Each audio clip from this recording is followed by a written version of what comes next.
है ना। इसी को कहते हैं एज स्पेसिफिक। एज स्पेसिफिक का मतलब कि एज के अकॉर्डिंग ही हमारी प्रॉब्लम्स आती हैं। सबसे पहले हमारे जो देखो, हमारी जो 3 वजह होती हैं सबसे ज़्यादा, सबसे बड़ी 3 वजह होती हैं जिनकी वजह से हमारी स्किन क्या होती है, डैमेज होती है, प्रभावित होती है। सबसे पहले हमारा आता है एज, फिर आती है हमारी इंटरनल, फिर आता है हमारा एक्सटर्नल। अब इंटरनल क्या होता है, जो हम लोग खाते हैं, जंक फूड खाते हैं कि नहीं खाते हैं, डाइट प्रॉपर नहीं होती है। एक्सटर्नल क्या होता है कि हम किसी भी तरह का कोई प्रोटेक्शन नहीं लेते हैं, बाहर निकलते हैं, धूप है, पोल्यूशन है, होता है। क्या होता है, इससे हमारी स्किन डैमेज होती है। पोल्यूशन हमारे स्किन को डैमेज करता है, सन हमारी स्किन को टैन करता है ना। तो ये सारी प्रॉब्लम। अब उसके अलावा क्या होती है, एज जैसे जैसे हमारी एज बढ़ती है वैसे वैसे हमारी स्किन की प्रॉब्लम्स भी अलग अलग तरीकों से होती है। अब जैसे कि सबसे पहले एज हमारी क्या आती है, टीन एज। पता है टीन एज, किसी को पता है क्या होती है। टीन एज होती है, इस एज में क्या होता है, ये बहुत ही चैलेंजिंग एज होती है। इसमें क्या होता है कि हमारी स्किन, हमारी बॉडी, सब कुछ चेंज हो रहा होता है। एक बच्चा बड़ा हो रहा होता है तो उस वक्त बॉडी के जो हार्मोनल्स होते हैं ना, हार्मोन्स हमारे, वो चेंज हो रहे होते हैं। तो इस वजह से हमारी स्किन में बहुत ज़्यादा चेंजेस आते हैं। पिंपल्स आप देखो उसी दरमियान आते हैं।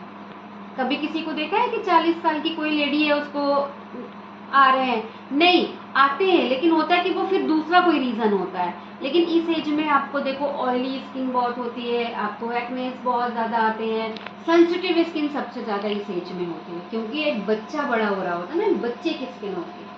तो अब उस स्किन के लिए हम क्या करेंगे, हम ट्रीटमेंट नहीं देंगे उनको, देंगे ना। तो कौन सबसे ज़्यादा प्रॉब्लम करता है उस एज में, पिंपल्स होती है। तो हम सबसे पहले क्या करेंगे, उसको हम टीन एज को सबसे पहले हम देंगे उसका एक्ने का ट्रीटमेंट। ये ठीक है, ये एक्ने का ट्रीटमेंट है। और ये होते हैं, आप देखो 15 दिन पे, 21 दिन पे हम सजेस्ट करते हैं कि आप दोबारा ले लो, क्योंकि स्किन हमारी रीजेनरेट हो जाती है। यानी कि हमारी क्या होती है, स्किन ऊपर जो डेड सेल्स होते हैं ऊपर आ जाते हैं। क्लियर हो गया। अब इसके बाद कौन सी एज आती है हमारी, यंग एज। यंग एज से मतलब क्या होता है कि हमारी यंग प्रोग्रेसिव एज जो होती है, जैसे कि अब 13 से 19 साल हो गई। अब यहाँ पे क्या प्रॉब्लम आती है, पिगमेंटेशन। पिगमेंटेशन समझते हैं क्या होता है, क्या होता है पिगमेंटेशन, फेस पे ब्लैक स्पॉट आ जाता है। ओके, क्यों होता है पता है आपको, ठीक है।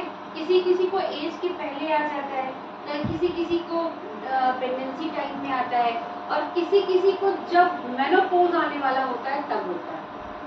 ठीक है, तो जरूरी नहीं है कि ये इसी एज में आएगा, हो सकता है किसी किसी को देर में भी आए, लेकिन जब भी कभी होता है तो उसका मेन जो एक बहुत बड़ा रीजन होता है वो होता है हमारा हार्मोनल इशू। जैसे कि मुझे बहुत ज़्यादा बाहर रहना होता है और हम अगर प्रिकॉशन नहीं लेते हैं, हम एसपीएफ वगैरह नहीं लगाते हैं, तो ये यहाँ पे स्किन की लेयर्स पता है आप लोगों को, अच्छा ठीक है, तो हम लेयर्स में नहीं जाते हैं।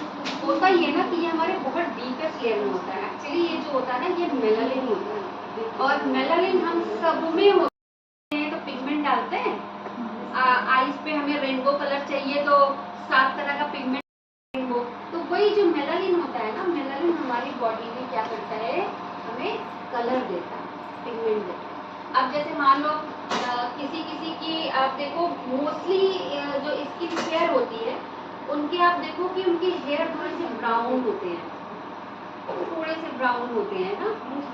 अगर फेयर स्किन है तो आप देखोगे कि एकदम, क्यों, क्योंकि उनके अंदर मेलानिन कम होता है।